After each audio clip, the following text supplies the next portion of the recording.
Kisahnya itu, aku nak langgar game kucing Piala Belia. Kucing akan lawan dengan Sidak JDT. Tapi sebab kita dah ada event Fast Culture, so untuk masuk tiket mahal sikit lah hari tu berbanding dengan game-game sebelum tu. So susah nak akses ke stadium. Mungkinnya kena walk in dari situ, barulah kita dapat akses ke stadium. Jom kita pergi dulu langgar macam ni. Sidak pun event. Aku nak pergi stadium je. Dan aku rasa pun dah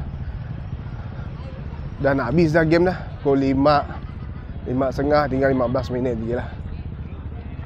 Okay, jom kita masuk dulu. So tu bayar untuk apa gitu Untuk ni ada sehari 2 hari. Sehari 30, 2 hari. Sehari lah. 2 hari lah, 2 hari. Ya bang.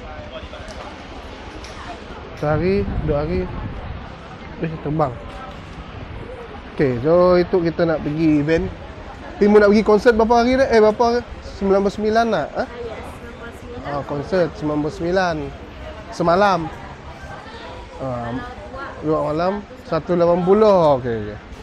Sihat. Sehari ke 2 hari? 2 hari.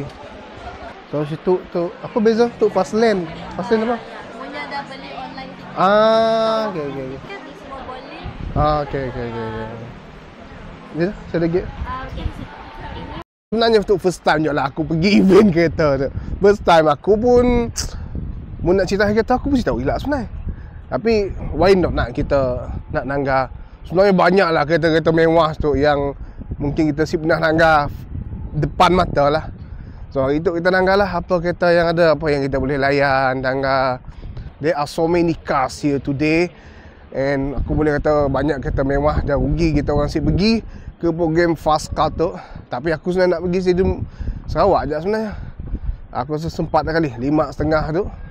Mungkin langgar half time je lah. Yalah, mu nak langgar kereta unik, nak langgar rare-nya kereta, kita orang boleh pergi event Fast Culture tu. Siangnya pula car show, malamnya pula konsert. Ada Joe Flizzo, ada Son Awan, ada hujan, malam esok hujan. And so on lah. Dan sebenarnya aku sebenarnya cerita pasal bola hari tu.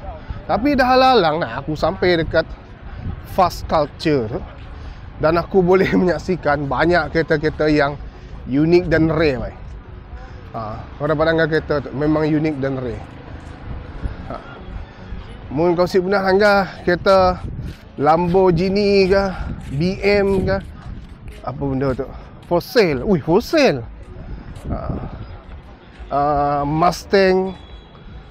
Mungkin orang si pernah langgar tu, orang boleh pergi ke Fast Culture tu. Buat tu orang dapat langgar macam-macam jenis kereta ada. Dan di situ aku boleh kata sasaran utama kaki-kaki minat kereta, kaki-kaki minat modified kereta ke, minat kereta import ke, kereta recon ke. Boleh pergi situ. Memang sesuai lah untuk kita orang. Tu antara one of unique car yang aku dah sempat langgar yang menarik perhatian. Warnanya old school. Aku seolah masih apa jalan ke. Pergi apa jalan ke kata tu? Pergi apa jalan? Nang steady. Nang steady. Tapi nang rare. Aku boleh kata situ banyak peminat kereta lama, peminat kereta yang nak modified and apa semua rugilah. Tak orang asyik pergi ke Fast Car tu. Ni ada 2 hari, hari tu dengan hari esok.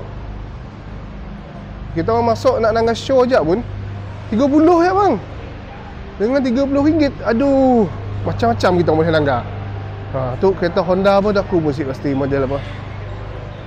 Jom kita langgar di bahagian merchandise. Tanda-tanda kita orang pergi event, benda yang paling penting mesti beli sidak pun merchandise. Baju Fast Car lah. Jom kita cari 1, 2, 3 baju yang kita boleh pakai, kita boleh beli. Tanggal lah. So ada banyak jenis baju. Aku pun cerita tahu baju apa yang aku nak beli. Cuma aku silap lah bajunya pun official. Baju official tu kali. Kan tu. Official fast card. Panjang juga dengan. Menarik. Akhirnya aku dah masuk ke dalam stadium dan aku percaya game pun dah nak habis. Aku nak langgar game tapi game nak habis. Bawa temu jalan tu, bawa menemui jalan yang benar. So itulah. Aduh. Cucuk je lah kita. Oh, dah habis dah game JDT lawan dengan Kuching City. Kita main dekat Stadium Sarawak. Stadium tu memang acak sebenarnya, agak besar. Tapi yalah, macam aku yang post di Facebook sebelum tu, aku pun tidak apa masalah padang tu siapa pakai. Mungkin adalah beberapa faktor yang menyebabkan tidak siapa pakai padang tu. Adalah benda-benda yang menyebabkan kita si tahu. Dan aku harap benda tu akan improve lah. Harap game team Kuching tu boleh improve for the next game. Kita harap ada kemenangan, ada pencapaian positif. Walaupun matlamat utama game Piala Belia tu bukanlah kita nak angkat kemenangan semata-mata, tapi more focusing kepada pembangunan. Tapi yalah, kan nak kalah saja nak. Ya, konsepnya. Bye.